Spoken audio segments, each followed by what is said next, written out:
कहानी की शुरुआत में हम एक अमेरिकन फुटबॉल मैच को देखते हैं, जहां पर वीआईपी स्टैंड्स में निकी नाम का एक आदमी अपनी गर्लफ्रेंड जेस के साथ आराम से बैठा हुआ था। मैच चल रहा था, लेकिन निकी का ध्यान गेम से ज्यादा क्राउड के ऊपर था। उसने एक खूबसूरत लड़की को सीट से उठकर जाते हुए देखा और उसी वक्त उसके दिमाग में एक खुराफाती आइडिया आया। उसने जेस के साथ एक छोटी सी शर्त लगाई कि देखते हैं कितने लोग उस लड़की को पलट कर देखेंगे। वहाँ बैठे हुए एक आदमी लिऊ यान ने कहा कि मुझे भी शर्त में हिस्सा लेना है, जिसके लिए निकी मान भी गया। सबने मजाक में $10 की शर्त रखी और काउंटिंग शुरू कर दी। जब लड़की स्टैंड से बाहर निकल गई तो आखिर में पूरी गिनती आई कि 7 लोगों ने उसे पलट कर देखा। इस शर्त में जेस ने सबसे पास का नंबर गेस किया था, इसीलिए वो शर्त जीत गई। लिऊ यान ने बिना किसी झिझक के पैसे दे दिए और फिर अगला राउंड शुरू करने को कहा। इस बार शर्त ये थी कि अगला फाउल कौन करेगा। जेस ये कहकर बाहर हो गई कि मुझे इस गेम की कोई नॉलेज ही नहीं है, लेकिन निकी शर्त पर कूद पड़ा और उसने $1000 की शर्त लगाई। सीटी बजते ही रेफरी ने फाउल का सिग्नल दिया और निकी ने जिस टीम पर दाव लगाया था वो सही निकला। उसने शर्त जीती और पैसे अपनी पॉकेट में डाल लिए।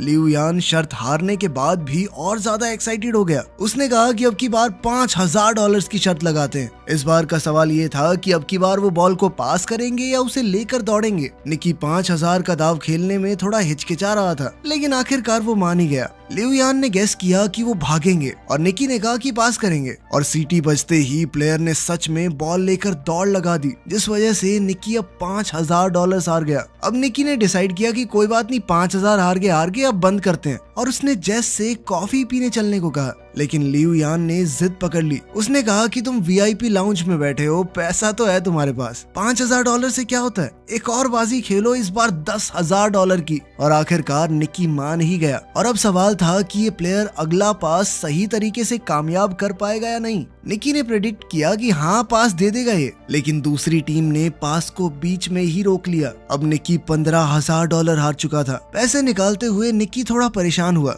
उसने थोड़ा सोचा और कहा कि चल इस बार 50,000 की लगाते हैं। ये सुनकर जेस चौंक गई, लेकिन निकी गुस्से में दिख रहा था। इस वक्त किस्मत उसका साथ नहीं दे रही थी। वो अगली शर्त फिर से हार गया, जिसके बाद उसे 50,000 और देने पड़ गए। अब जेस ने उसे तुरंत रुकने को कहा, लेकिन निकी के ऊपर उसका गुस्सा और ईगो भारी पड़ गई। उसने बिना सोचे समझे अगली शर्त लगा दी $1,00,000 की। लिऊ यान ने मजाक उड़ाया और कहा कि तुम्हारे पास इतने पैसे हैं भी। निकी ने बिना कुछ ज्यादा कहे कैश का पूरा एक बंडल टेबल पर फेंक दिया। इसके बाद तो लिऊ यान भी एक्साइटेड हो गया। अब निकी ने शर्त लगाई कि अगला पास देखना इंटरसेप्ट हो जाएगा, पूरा नहीं होगा, लेकिन इस बार पास कामयाब हो गया। निकी ने अब लाखों डॉलर्स का नुकसान उठा लिया था। अब वो समझ नहीं पा रहा था कि इस मुसीबत से कैसे निकलूं। उसकी इस हरकत से जेस भी बहुत हैरान थी, लेकिन अब गेम बहुत ज्यादा तगड़े लेवल पर पहुंच चुकी थी। निकी ने कहा कि मेरे पास $1 मिलियन बचे हैं, पूरी शर्त लगाते हैं, देखते हैं कौन जीतेगा। इस बार ताश के पत्तों से फैसला होगा। लिऊ यान लगातार जीत रहा था, तो अब वो खुशी से पागल हो रहा था।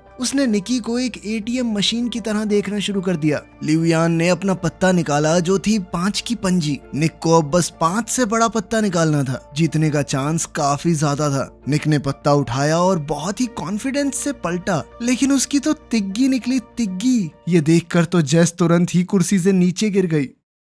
निकी ने जब गेम स्टार्ट की थी तो सिर्फ $4000 लगाने का मूड था, लेकिन अब तक वो $1 मिलियन से ज्यादा हार चुका था, यानी लगभग 9 करोड़ रुपए के करीब। इस शर्मनाक हार के बाद उसके पास कहने को कुछ नहीं बचा था, तो उसने चुपचाप जेस का हाथ पकड़ा और उसे बाहर ले जाने लगा। उसका मन बहुत दुखी था, लेकिन लिऊ यान अभी भी उसे और चिढ़ाने लगा। उसने कहा कि यही होता है बेटे, उस्ताद के साथ खेलने का नतीजा। निकी ने रुककर एक और शर्त लगाई, $2 मिलियन की। अब आइडिया थोड़ा नया था। निकी ने चैलेंज दिया कि लिऊ यान किसी भी रैंडम प्लेयर को दूरबीन से चुन सकता है, और अगर निकी ने उसका जर्सी नंबर सही से गेस कर लिया तो जीत उसकी। लिऊ यान इस बात से थोड़ा कंफ्यूज हो गया। उसने कहा कि ये तो भाई दिमाग पढ़ने वाली बात हो गई। उसे लग रहा था मानो निकी अपने पैर पर खुद कुल्हाड़ी मार रहा है। उसे थोड़ा शक भी था कि कहीं निकी कुछ चीटिंग तो नहीं कर रहा। उसके शक को दूर करने के लिए निकी ने कहा कि चल मैं गेस भी नहीं करता, इस बार जेस करेगी गेस। जेस ने गुस्से से निकी को देखा। उसे समझ नहीं आ रहा था कि आखिर ये चल क्या रहा है। क्या चांस है कि इतने लोगों में मैं जिसका जर्सी नंबर बोलूंगी वही होगा। ये कहकर वो वहाँ से जाने लगी, लेकिन लिऊ यान के सिक्योरिटी गार्ड ने उसे जाने से रोक लिया और उनके बीच छोटी सी झड़प हो गई। जेस ने खुद को थोड़ा शांत किया। निकी ने उससे कहा कि बस ग्राउंड में नजर घुमाओ और जो नंबर तुम्हें अपना सा लगे वो बोल दो। लिऊ यान ने दूरबीन उठाई और एक प्लेयर को चुना, जिसके बाद जेस ने दूरबीन ली और पूरी फील्ड को स्कैन किया। हर तरफ उसे जर्सी नंबर ही दिख रहे थे। कैसे गैस करे? तभी उसकी नजर एक जाने पहचाने चेहरे पर पड़ी और उसे निकी की बात याद आई कि जो नंबर तुम्हें अपना सा लगे उसे चुन लेना। वहाँ उनका दोस्त फरहाद 55 नंबर की जर्सी पहने हुए था। जेस को समझ आ गया कि ये सब निकी के प्लान का एक हिस्सा था। उसने कहा नंबर 55 और वो एकदम सही जवाब था। उसके जवाब से लिऊ यान दंग रह गया। जेस भी कुछ पलों के लिए सोच में पड़ गई कि निकी को पहले से ये कैसे मालूम था कि लिऊ यान उसी नंबर को सिलेक्ट करेगा, लेकिन इस वक्त ये सब जरूरी नहीं था। वो शर्त को जीत चुके थे। दोनों ने $1 मिलियन का प्रॉफिट किया और सारा हारा हुआ पैसा भी वापस मिल गया। 2 बड़े कैश से भरे हुए बैग लेकर वो स्टेडियम से बाहर निकल गए। कार में निकी ने जेस को बताया कि ये सब कुछ उनके प्लान का हिस्सा था। वो लिऊ यान को काफी समय से ट्रैक कर रहे थे। दरअसल लिऊ यान हाई सोसाइटी में अपनी जुआ खेलने की बुरी आदत के लिए मशहूर था। उसके सामने कोई कुछ भी शर्त लगाए वो कूद पड़ता था। निकी की टीम ने ये पूरा प्लान बनाया था। जैसे ही लिऊ यान ने अपने होटल रूम से बाहर कदम रखा, उसके सबकॉन्शियस माइंड में नंबर 55 डाला गया। सिक्योरिटी गार्ड के लेबल पिन में भी 55 लिखा था। स्टेडियम के रास्ते में साइन बोर्ड्स पर भी वही नंबर था और उन्होंने उसे सिर्फ ये नंबर दिखाया नहीं बल्कि सुनाया भी। मैच देखने आते वक्त उन्होंने लिऊ यान की गाड़ी में एक गाना चलवाया था, जिससे उसे बार बार 55 नंबर का हिंट मिले। उस गाने में 124 बार 55 जैसी आवाज निकल रही थी, जिस वजह से लिऊ यान का दिमाग बार बार उस नंबर की तरफ खिंचा जा रहा था। साथ ही उसे फरहाद की एक फोटो भी दिखाई गई थी, जिससे वो एक विजुअल मेमोरी बन गई। जब वो दूरबीन से देख रहा था तो उसका दिमाग नेचुरली नंबर 55 की तरफ गया और जेस ने फरहाद को देखते ही 55 कह दिया। जेस को पहले से कुछ भी इसलिए नहीं बताया गया था ताकि इस पूरी गेम के दौरान उसके एक्सप्रेशन बिल्कुल असली रहें, ताकि किसी को भी उन पर शक न हो। ये सब सुनकर तो जेस निकी से पूरी तरह इम्प्रेस हो गई। इसके बाद कहानी कुछ दिन पहले जाती है। कुछ दिन पहले की ही बात है। निकी एक कमरे में बेड पर था और उसके सर पर एक आदमी ने बंदूक तान रखी थी। उसके पास में ही जेस बैठी थी, जिसे वो बस कुछ ही दिन पहले मिला था। ये साफ दिख रहा था कि निकी को किसी ने अपने जाल में फंसा रखा है, लेकिन उसके चेहरे पर डर का नामो निशान नहीं था। उसने सीधा कह दिया कि मेरे पास एक भी पैसा नहीं है, अगर गोली चलानी है तो चला लो। गन वाले आदमी ने उसके रिएक्शंस को समझा और तुरंत पहचान गया कि ये आदमी खिलाड़ी है, हमसे बड़ा ठग है ये। और उसका अंदाजा बिल्कुल सही था। निक एक बेहतरीन ठग है जो कि छोटी मोटी चोरियां करता है, वो भी बहुत सफाई से। जेस ही उसे फंसाकर इस कमरे में लाई थी, तो उसने जेस के अंदर एक नेचुरल टैलेंट देखा। जेस उस वक्त तक कुछ नहीं समझ पाई थी। खैर, जब वो बंदूक वाला आदमी चला गया तब निकी ने जेस से कहा कि तुम्हारे पास एक गिफ्ट है और अगर तुमने लोगों को ठगने की अपनी इस ताकत को अच्छे से तराश लिया तो सारी जिंदगी बैठ के खा सकती हो। निकी ने कहा कि हमारा तो पारिवारिक धंधा ही है, मेरा बाप, उसका बाप सब ठग थे, वो पुश्तैनी ठग है। हर ट्रिक, हर एक चाल उसके लिए एक गेम थी। जेस ने बिना समय गवाए थोड़े पैसे निकाले और कहा कि मैं आपसे सीखना चाहती हूँ। निकी ने भी समय बर्बाद करना जरूरी नहीं समझा। बाहर जाते वक्त भी निकी ने जेस की एक अंगूठी चुरा ली थी और उसे पता तक नहीं चला था। जब तक जेस समझ पाती कि हुआ क्या है तब तक उसकी घड़ी भी गायब हो चुकी थी और जब उसने हैंडबैग में घड़ी रखी तो निकी उसका वॉलेट निकाल चुका था। इन सारे कारनामों के बाद निकी ने कहा कि हाथ की सफाई, टाइमिंग और थोड़ा सा स्टाइल, बस यही चाहिए इस काम में। उस दिन निकी ने उसे गुड बाय के अलावा कुछ और नहीं कहा। कुछ महीने बाद जेस ने उसे न्यू ऑर्लिन्स शहर में ढूंढ निकाला, जहां निकी ने एक नई टीम बनानी शुरू की थी। उन दोनों की मीटिंग भी असल में एक टेस्ट था। वो देखना चाहता था कि जेस उनकी टीम को ज्वाइन करने के लायक भी है या नहीं। जब जेस ने हामी भरी तो निकी ने उसे टीम के एक आदमी के साथ मेले में भेज दिया। आज जेस की पहली प्रैक्टिकल असाइनमेंट थी। वो मैप हाथ में लेकर कुछ लोगों से रास्ता पूछने लगी। तभी उसके साथी ने चुपके से एक टूरिस्ट का कैमरा लेंस चुरा लिया। फिर एक दूसरे साथी ने जानबूझकर एक आदमी को टक्कर मारी और जेस ने उसका वॉलेट निकाल लिया। जेस को अब अपने चोरी करने के स्टाइल में थोड़ा कॉन्फिडेंस आने लगा था। उसने चॉपस्टिक्स की मदद से एक और औरत के बैग से वॉलेट निकाल लिया और सब कुछ इतना स्मूथ था कि किसी को शक भी नहीं हुआ। निकी ये सब कुछ एक बिल्डिंग के टॉप से देख रहा था। उसने टीम से कहा कि उसे अकेला छोड़ दो, अब उसके उड़ने की बारी है। जेस ने एक के बाद एक महंगा सामान चुराना शुरू कर दिया और उसकी हर चोरी के साथ निकी की आंखों में उसके लिए इज्जत बढ़ने लगी। अब निकी ने उसे एक और बड़े असाइनमेंट के लिए भेज दिया। इस बार ये एक हाईटेक फ्रॉड था। खास तरह के लेंसेज की मदद से वो लोग दूसरों के पत्ते देख सकते थे और फिर अपने ओपोनेंट्स को आसानी से हरा देते। यहाँ पर क्रेडिट कार्ड चुराने का सिस्टम भी चल रहा था। कार्ड को चुरा कर चुपके से एक टीममेट के पास भेजा जाता, जहाँ एक डिवाइस उसके डेटा को कॉपी करता और फिर वो कार्ड वापस उसी शख्स की पॉकेट में चला जाता। जब तक किसी को कुछ पता चलता तब तक पूरा अकाउंट खाली हो जाता। एक और ठगी का सिस्टम था, नकली एटीएम मशीन। जब भी कोई एटीएम से पैसे निकालता तो मशीन में उसका पिन अपने आप स्टोर हो जाता। फरहाद उस मशीन को चुपचाप हटाकर सारा डेटा ले जाता। सारे क्रेडिट कार्ड्स को अलग अलग कैटेगरीज में रखकर उनसे लग्जरी आइटम्स खरीदे जाते और आखिर में उनके डेटा को ब्लैक मार्केट में बेच दिया जाता।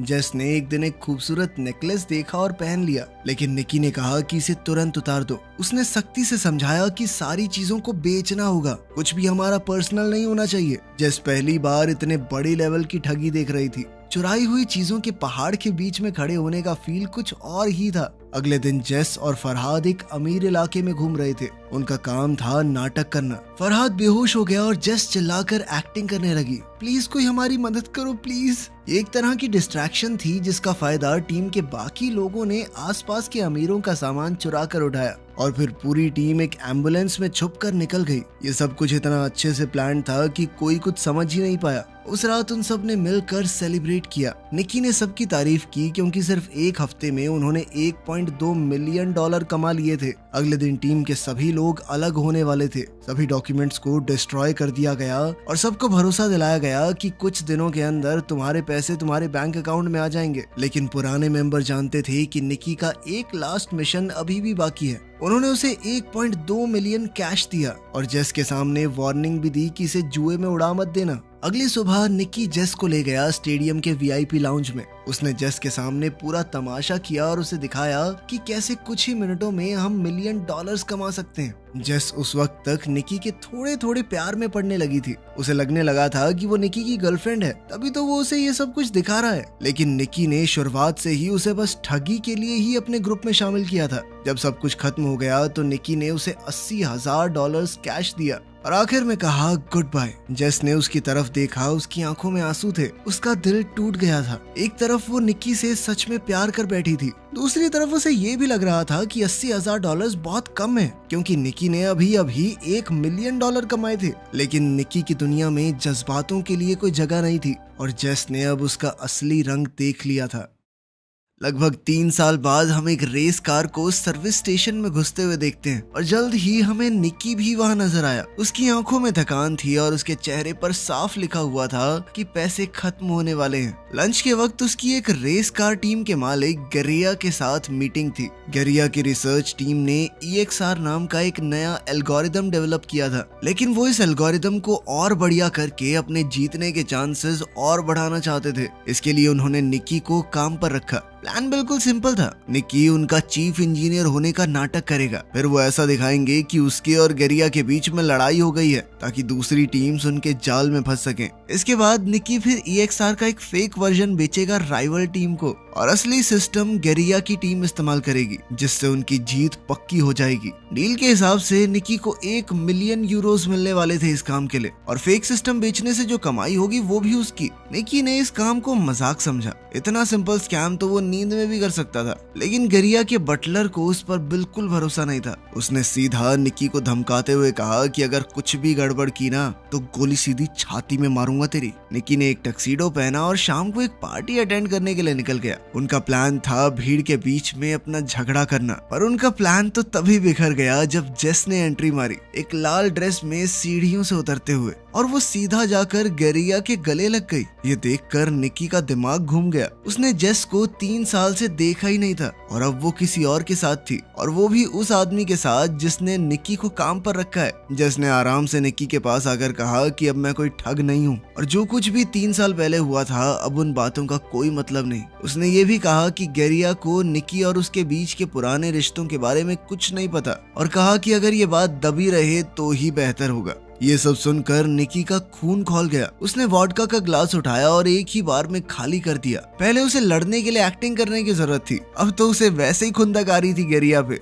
और उसने सबके सामने जबरदस्त झगड़ा किया। ये ड्रामा राइवल रेसिंग टीम को बहुत पसंद आया। जल्द ही सिक्योरिटी ने उसे पार्टी से निकाल दिया, लेकिन अब राइवल टीम का बिजनेस कार्ड उसके हाथ में आ चुका था। अगली सुबह निकी मैक्लारेन टीम के मालिक से मिला। उसने सीधी बात की कि 3 मिलियन यूरोज लगेंगे, EXR सिस्टम बेचना चाहता हूँ मैं। रेस कार के मालिक के पास पैसों की कमी नहीं थी, तो मोल भाव की जरूरत ही नहीं पड़ी। उन्होंने तुरंत ट्रैक को टेस्ट किया और रिजल्ट देखकर मालिक का चेहरा खिल गया। निकी ने भरोसा दिलाया कि 48 घंटे में पूरा सॉफ्टवेयर मिल जाएगा। दूसरी तरफ जेस सड़क पर फरहाद से मिली। फरहाद को निकी ने भेजा था। उसने जेस को बताया कि 3 साल पहले निकी का चले जाना जरूरी था, उनके पास कोई चॉइस नहीं थी। उसने कहा कि निकी अब भी जेस से प्यार करता है। फरहाद ने एक बक्सा जेस को दिया, जिसके अंदर वही नेकलेस था जो जेस को पसंद आया था। इस बात की कोई गारंटी नहीं थी कि वो असली है या नकली, लेकिन उस बात से फर्क नहीं पड़ता था। उस नेकलेस को देखकर जेस का मन पिघल गया। जेस के मुंह से तो ये निकला कि वो निकी पर भरोसा नहीं कर सकती, लेकिन उसकी आंखों में कुछ और ही लिखा था। वो अब भी उसके लिए कुछ तो महसूस करती थी।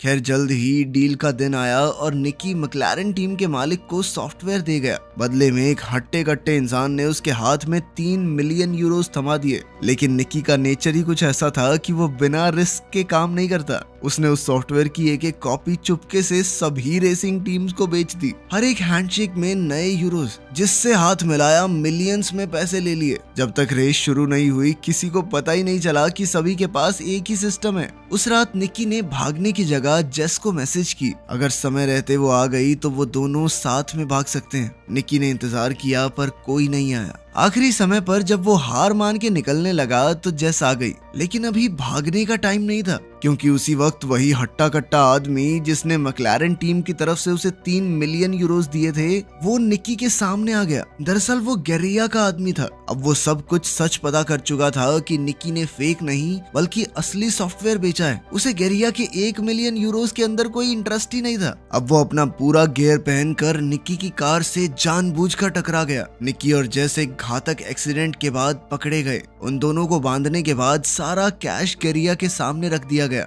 निकी की इस हरकत से गेरिया बहुत गुस्से में था। उसने इस प्रोग्राम को बनाने में 40 मिलियन यूरोज लगाए थे और अब सारे के सारे बर्बाद हो चुके थे। सबसे बड़ी बात तो ये थी कि गेरिया समझ ही नहीं पाया कि निकी ने असली सॉफ्टवेयर कैसे चुरा लिया। जब निकी ने कुछ नहीं बताया तो गेरिया ने जेस का नाक दबा दिया, जिसके बाद उसकी सांसें रुकने लगी और निकी ये देखकर टूट गया। उसने सब कुछ बताया कि उसने जेस का अपने लिए पुराना प्यार जगाकर उसे एक नेकलेस पहना दिया, जिसके अंदर एक खास चिप लगी हुई थी। जैसे ही गेरिया ने वो सॉफ्टवेयर खोला, उस नेकलेस के जरिए निकी ने उसका पासवर्ड और डेटा चुरा लिया। ये सुनकर तो जेस का दिल टूट गया। उसकी आंखों से आंसू बहने लगे, पर गेरिया और उसके लोग हंसने लगे। उन्हें कहानी तो अच्छी लगी, लेकिन उन्हें निकी की बात पर भरोसा नहीं हुआ। गेरिया ने बताया कि जेस उसकी कोई गर्लफ्रेंड नहीं थी। मैं जानता हूँ ये पैसों के लिए मेरे साथ थी। उधर जेस ने भी कबूल किया कि वो सिर्फ उसकी महंगी घड़ियों की कलेक्शन चुराना चाहती थी। निकी इस बात से हैरान था कि जेस ने उसे जलाने के लिए गेरिया के साथ प्यार में होने का नाटक किया था। अब दोनों ही पकड़े गए थे। गेरिया ने ज्यादा वक्त नहीं लिया। उसने बुचर से पूछा कि निकी ने सॉफ्टवेयर कैसे चुराया। जैसे ही निकी बोलने लगा, बुचर ने गोली चला दी। वो गोली सीधी निकी के सीने में घुस गई। गेरिया का चेहरा सफेद पड़ गया। उसने घबराकर बुचर से कहा कि पैसा वापस कमाया जा सकता है, लेकिन अगर मर्डर के चक्कर में अंदर हो गया ना मैं, तो जिंदगी खत्म। उसने बुचर को तुरंत निकाल दिया और वेयरहाउस से भाग गया। जेस बहुत ज्यादा रो रही थी, लेकिन बुचर ने कहा कि डरने की जरूरत नहीं है। वो असलियत में निकी का ही आदमी था, और सच कहूँ तो उसका बाप हूँ मैं, असली बाप। उसने गोली जानबूझकर दिल के साइड में चलाई थी। उसने टेप से जख्म को सील किया, सुई से खून निकाला और उसकी छाती में एयर प्रेशर को स्टेबलाइज किया। अचानक निकी ने फिर से अपनी आंखें खोल दी। वो अब भी जिंदा था। ये एक्ट थोड़ा पागलपन से भरा हुआ था, लेकिन काम तो कर गया। पैसों का ढेर उनके पीछे पड़ा था और वो तीनों वहाँ से निकल गए। निकी दरअसल एक अनाथ था और उसे इसी बटलर ने पाला था। उसने ही निकी को ये सारी चोरी चकारी की स्किल्स सिखाई थी। रूल था कि कभी इमोशनल मत होना, लेकिन अब निकी सच में जेस से प्यार करने लगा था। बटलर ने दोनों को एक सड़क किनारे छोड़ा और सारे पैसे लेकर चला गया। निकी के हाथ कुछ भी नहीं आया, लेकिन हॉस्पिटल जाते हुए निकी ने गाड़ी में देखा कि गेरिया की 2 लाख यूरोज की घड़ी जेस के हाथ में थी। दोनों ने एक दूसरे को देखा और मुस्कुरा दिए। इस चालबाजी और हाथ की सफाई के साथ वो दुनिया के किसी भी कोने में भूखे तो नहीं मरेंगे। वीडियो पसंद आई तो लाइक कर देना, चैनल को सब्सक्राइब कर लेना। मिलते हैं अगली वीडियो में।